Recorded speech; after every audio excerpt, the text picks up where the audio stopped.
Hello friends, आज के इस वीडियो में हम हमारे हिंदी विषय का जो परीक्षा में पूछे जाने वाले प्रश्न हैं उसके थोड़े से प्रश्न आज डिस्कस करने वाले हैं।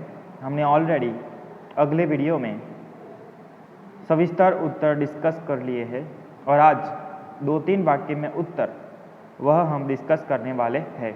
2-3 वाक्य में अगर उत्तर पूछे जाइए तो कितना आपको लिखना है।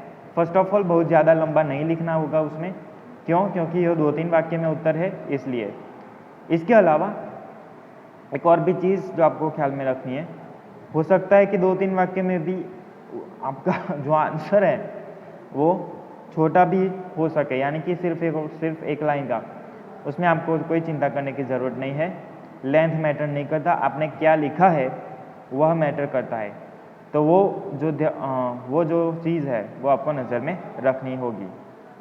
तो 2-3 वाक्य में उत्तर, उसको आज हम शुरू करने जाने वाले हैं। तो चलिए देखते हैं। ओके, तो हमारा जो पहला प्रश्न है वो यह है कि प्रियोदा के दल के सदस्य शनिवार की शाम को कहाँ एकत्र होते थे। तो इसका आंसर है कि प्रियोदा के दल के सदस्य शनिवार की शाम को परमान की नदी के उस पार बालूचर पर एकत्र होते थे। उसकी जो एकत्र होने की जगह थी वो कौन सी थी? बालूचर की थी। बस सिर्फ इतना ही लिखना है। अगर आप देखें तो इसमें ज़्यादा कुछ आता नहीं, लेकिन हाँ, 2 चीज़ों का ख्याल आपको रखना है कि एक तो पहला कि शनिवार को शाम परमान नदी का नाम लिखना है और दूसरा बालूचर जो एक प्रदेश था जहाँ पर वे लोग एकत्र होते थे। अब हमारा अगला प्रश्न है, लेखक ने गुलमर्ग के दिन को वाचल क्यों कहा है। अब गुलमर्ग कैसी जगह है? आपको पता है कि सारे दिन वहाँ पर सैलानियों की चहल पहल रहती है और इसीलिए चहल पहल होने की वजह से क्या होता है, सारा दिन वहाँ पर आवाज़ सुनाई देती है, पेड़ और बकरियाँ चलती रहती है और इसीलिए हम कह सकते हैं कि लेखक जो है उसने गुलमर्ग के दिन को कैसा कहा है? वाचल का है। आंसर मैं पढ़ता हूँ, ध्यान से सुनिएगा कि गुलमर्ग में रात आते ही सब कुछ खामोश हो जाता है। दिन में सैलानियों के कारण वहाँ बहुत चहल पहल रहती है और इसीलिए लेखक ने गुलमर्ग के दिन को वाचल कहा है। रात होते ही सब कुछ संभल जाता है और फिर से सुबह होते ही वहाँ पर चहल पहल और सैलानियों की आ जा शुरू हो जाती है और इसीलिए दिन को वाचल कहा है। हमारा अगला प्रश्न है, बीमारी के बारे में बच्चन जी क्या मानते थे। बच्चन जी यानी हरिवंश राय बच्चन। तो उसका जो आंसर है वो कुछ इस तरह से कि बच्चन जी मानते थे कि बीमारी अमीरों की हर मर्ज़दगी है, गरीबों को उसे अपने पीछे नहीं लगाना चाहिए। यानी बीमारी तो सिर्फ और सिर्फ धनवान लोग जो है पैसे वाले उसको ही आ सकती है। अगर गरीब लोग बीमारी का बहाना ढूंढकर या बीमारी को लेकर फिरते रहेंगे तो उसका कुछ नहीं होने वाला, ऐसा बच्चन जी मानते थे। अगला प्रश्न, रानी लक्ष्मीबाई की चिंता का कारण क्या था। तो आपको पता है कि रानी लक्ष्मीबाई को अपना स्वराज्य हरगिज चाहिए था। उसे अपनी झांसी बहुत ही प्रिय थी और जब युद्ध का समय आता है तब आपको पता है कि युद्ध में जो पुरुष पात्र है वो ऐशो आराम में लगे हुए हैं, उसे कोई स्वराज्य की चिंता नहीं है और इसीलिए रानी लक्ष्मीबाई की चिंता का कारण यह था कि चलो अगर कुछ होता है तो हो जाने दो, लेकिन उसकी जो स्वराज्य की जो शाख है वो हरगिज नहीं मिटनी चाहिए।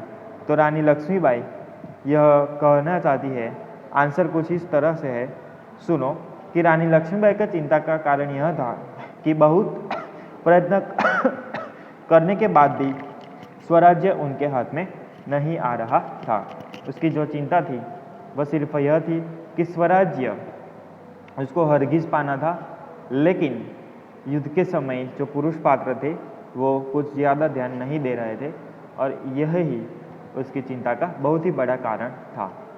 आगे देखते हैं, वैभव से क्या प्राप्त होता है। वैभव से क्या प्राप्त होता है?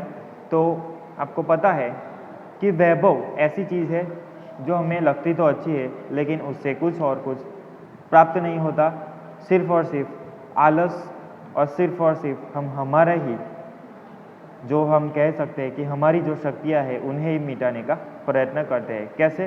वैभव आ जाने से। तो आंसर कुछ इस तरह से कि विभव से क्या प्राप्त होता है, तो यहाँ पर लिखा है कि विभव से और कुछ नहीं बल्कि मनुष्य अपना ही जो शक्तियाँ हैं उसे मिटाने की बात करता है। तो ये विभव से प्राप्त होता है। हमारा जो अगला प्रश्न है वो यह है कि कवि भेदों को नष्ट करने की बात क्यों करते हैं। तो आपको पता है कि हम सारे लोग एक ही दुनिया में रहते हैं, तो फिर भेदभाव किस बात का? भेदभाव जो व्यक्ति के बीच है वो अवश्य दूर होने चाहिए। उसकी जो मेन इंटेंशन है कवि की वह क्या है? वसुधैव कुटुंबकम, यानी पृथ्वी हमारी घर है और सभी लोग जो यहाँ पर पृथ्वी पर बसते हैं वो सभी लोग एक है। कवि कहते हैं कि संसार में विज्ञान ने बहुत उन्नति कर ली है, फिर भी दुनिया में ऊंच नीच, जाति पाति, अमीर गरीब आदि कई भेद है। इन भेदभाव के कारण मानव समाज में ईर्ष्या और द्वेष और संघर्ष है। इनके कारण क्या हो रहा है कि मानव एकता में बाधाएं आती है और हमारा विश्व बंधुत्व का सपना पूरा नहीं होता, और इसीलिए कवि इन भेदों को नाश करने की बात करते हैं। उसका जो भेद नष्ट करने का कारण है, जो मेन कारण है वह क्या है? तो सिर्फ और सिर्फ जो विश्व बंधुता की कामना है वो पूरी हो सके, इसलिए। हमारा अगला प्रश्न है बालकृष्ण के स्वरूप का वर्णन कीजिए। तो ये तो हमने सविस्तर उत्तर में ऑलरेडी डिस्कस कर लिया है, लेकिन फिर भी हम यहाँ पर फिर से हम डिस्कस कर सकते हैं कि बालकृष्ण के स्वरूप कैसा है। तो यहाँ पर आप लिख सकते हैं कि बालकृष्ण की मूर्ति बड़ी मनोहर है। वे अपने हाथों में मक्खन लिए घुटनों के बल चल रहे हैं। उनके मुंह पर मक्खन का लेप लगा हुआ है और उनके गाल सुंदर और आंखें चंचल है। उनके माथे पर गोरोचन का तिलक लगा हुआ है। उनकी लटें मदमस्त बोरों जैसी सुंदर लग रही है। वे अपने गले में कठुला की माला पहने हुए हैं, और इस प्रकार जो बालकृष्ण की छवि है वो अत्यंत मनोहर है। अगला प्रश्न, परदेशी युवक कौन था और उसने दूसरे दिन क्या किया? तो आपको पता है कि परदेशी युवक और कोई नहीं बल्कि सम्राट अशोक खुद थे। उसने दूसरे दिन जो जिसके घर पर रुका था वह कौन था? और कोई नहीं बल्कि शिशुपाल था, और शिशुपाल के घर से वह दूसरे दिन विदा ले लेता है। तो परदेशी युवक और कोई नहीं बल्कि सम्राट अशोक था, और दूसरे दिन वह शिशुपाल को धन्यवाद देकर वहाँ से विदा होता है। आगे का प्रश्न, रानी बाबा गंगादास ने रानी लक्ष्मीबाई से क्या कहा था? क्या कहा था? तो चलिए देखते हैं। हाँ, बाबा गंगादास कहते हैं कि रानी लक्ष्मीबाई से कहते हैं कि समाज में छुआछूत, ऊंच नीच और विलास प्रियता के होते हुए स्वराज्य नहीं मिल सकता। स्वराज्य केवल सेवा, तपस्या और बलिदान से ही मिल सकता है। जब रानी लक्ष्मीबाई उससे बात कर रहे होते हैं बाबा गंगादास से, तब बाबा गंगादास ऐसा कुछ रानी लक्ष्मीबाई को कहता है कि जब समाज में जब तक छुआछूत और भेदभाव रहेंगे तब तक कुछ नहीं होने वाला। आगे देखते हैं, बीमारी के प्रति बच्चन जी के क्या ख्याल थे? तो ये ऑलरेडी रिपीट हो चुका है प्रश्न। बीमारी के जो है वो तो धनवान लोगों के लिए होती है। अगर गरीब बीमारी को लेकर बैठा रहेगा तो उसका कुछ नहीं हो सकेगा। ओके, अगला प्रश्न, लेखक ने गुलमर्ग के दिन को वाचाल क्यों कहा है? ये प्रश्न भी ऑलरेडी हम डिस्कस कर चुके हैं कि पूरे दिन सैलानियों से भरे हुए गुलमर्ग जब रात होती है तो फिर से रहम जाता है, और फिर से सुबह होने से सैलानियों की चहल पहल वहाँ पर शुरू हो जाती है, और इसीलिए लेखक ने गुलमर्ग के दिन को वाचाल कहा है। अगला प्रश्न है, सूरदास अपने आप को दुनिया क्यों मानते हैं? नहीं बल्कि लकी क्यों मानते हैं? तो सूरदास अपने आप को ऐसा मानते हैं क्योंकि सूरदास के जो आराध्य देव है वो श्री कृष्ण है और श्री कृष्ण को पाकर वह बहुत धन्य हो चुके हैं और इसीलिए वह अपने आप को धन्य मानते हैं, दुनिया नहीं बल्कि धन्य। नेक्स्ट, कर्ण दुर्योधन का साथ क्यों नहीं छोड़ सकता? अब आपको पता ही है कि कर्ण और दुर्योधन का जो मित्र भाव है काफ़ी अच्छा है। जब सभी ने कर्ण को तुच्कार दिया था तब दुर्योधन ने उसे साथ दिया था और इसीलिए हम कह सकते हैं कि कर्ण दुर्योधन के प्रति अपना मित्रभाव प्रकट करता है और इसीलिए कर्ण दुर्योधन का साथ हरगिज नहीं छोड़ सकता। आगे का प्रश्न, कवि कैसी बंधुता की कामना करते हैं? तो ये जो पहली कविता है वो आपको पता ही है कि कवि क्या चाहते हैं। कवि चाहते हैं कि सारे भेद नष्ट हो जाए, इतना ही नहीं बल्कि जो सारे भेदभाव है वो भी चले जाए, सभी एक होकर रहे और पूरे विश्व में विश्व बंधुत्व की भावना का विकास हो। तो कवि की मनोकामना भी यही है कि सारे लोग जुल मिलकर रहे, क्योंकि आफ्टर ऑल हम सब लोग कहाँ पर रहते हैं? तो पृथ्वी पर ही रहते हैं और पृथ्वी हमारा घर है, यानी सभी भेदभाव मिट जाने चाहिए, सभी लोग एक होकर रहने चाहिए, ऐसी कविता की मनोकामना है। अगला प्रश्न, गरुड़ कहाँ रहता है? तो गरुड़ गुफाओं में, पहाड़ों की दरारों में रहता है। नेक्स्ट, सूरदास ने श्री कृष्ण को किसके समान बताया है? तो आंसर यह है कि सूरदास ने श्री कृष्ण को कामधेनु की तरह बताया है, कामधेनु यानी गाय। नेक्स्ट, मनमोहन को तैरना सिखाने की जिम्मेदारी किसे सौंपी गई? तो आपको पता है। ओके फ्रेंड्स, तो हमारा जो अगला प्रश्न है वो यह है कि मनमोहन को तैरना सिखाने की जिम्मेदारी किसे सौंपी गई? तो आंसर यह है कि उसके टोली का एक बहुत ही हम कह सकते कि बलवान लड़का था जिसका नाम था सूर्य नारायण। किसको? सूर्य नारायण। तो आंसर यह है कि मनमोहन को तैरना सिखाने की जिम्मेदारी दल के सदस्य सूर्य नारायण को सौंपी गई। सूर्य नारायण एक रोज 100 दंडक बैठक करता था। वह मजबूत शरीर का लड़का था। दल के सदस्य को वही तैरना सिखाता था।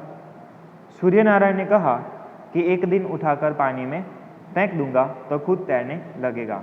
तो इस तरीके से आप इसका आंसर लिख सकते हैं। अगला प्रश्न, सामान्यतः लेखक को कौन कौन सी बीमारियां रहती थी?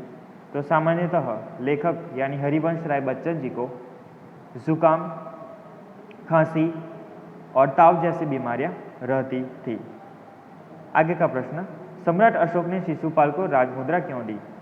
सम्राट अशोक ने शिशुपाल को राजमुद्रा देने का निश्चय इसलिए किया क्योंकि शिशुपाल न्याय की कसौटी पर खरा उतरा था और इसीलिए शिशुपाल का व्यवहार देखकर सम्राट अशोक खुश हो जाते हैं और डिसीजन ले लेते हैं कि राजमुद्रा, न्याय मंत्री और राजमुद्रा सिर्फ और सिर्फ शिशुपाल के साथ ही रहेगी। ओके, हमारा अगला प्रश्न है, तात्या रानी लक्ष्मीबाई के सामने लज्जित क्यों हो गए? लज्जित होने का कारण क्या था? तो जब रानी लक्ष्मीबाई और तात्या बात कर रहे थे तब रानी लक्ष्मीबाई कहती है कि आप सभी लोग तो सिर्फ और सिर्फ विलासिता में डूबे हुए हो, युद्ध आ चुका है लेकिन फिर भी आप तैयार नहीं हो। और ऐसे बात करते करते जब रानी लक्ष्मीबाई कहती है सरदार, तब तात्या को एहसास होता है कि रानी लक्ष्मीबाई मुझे सरदार क्यों कह रही है। क्यों? क्योंकि उसे कुछ पता ही नहीं कि युद्ध हो चुका है, लेकिन फिर भी वह ऐसा बुलाती है ताकि तात्या को जाके कुछ समझ में आए।